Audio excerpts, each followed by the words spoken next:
น่าเจริญเนี่ยมันลงมาไอ้ส้มตำยายเพิง ไปหวานไปหวานส้มตำยายเพิงเว้ยสอจอไปส้มตำยายเพิงอันนี้มันถามมาต้นตำรับอยู่ที่ไหนคะอาจารย์อยู่อุบนก็มีเพิ่นว่ะมันแม่นอยู่บ่ผมตำยายเพิ่งนี่เอายายเพิ่งนี่ ตอนนี้ก็ยังมีชีวิตอยู่ ถ้าผ มัน ม ยังมีชี จำ วิ บ่ ตอยู่บ่ครับยาย ค เพิ รั ง บ นี่ ยายเพิ่งนี่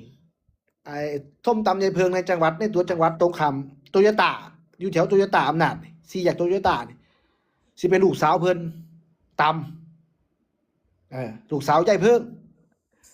แต่ว่ายายเพิ่งอีหลีนี่เขาไปในจากตัวเมืองเขาไปบ้านถ้าผมจำบ่ผิดนี่บ้านโน่นจิกบ่หรือ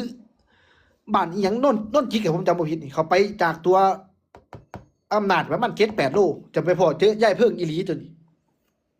ยายเพิงอีหลีนี่คือเรายังมีชีวิตยังมีโต้ ยั ต้ ง น มี บ่ ชีวิตอยู่ครับยายเพิ่งอีหลียังมีชีวิตอยู่ยังมีตัวตนอยู่ยายเพิ่งอีหลีก็ตำขาย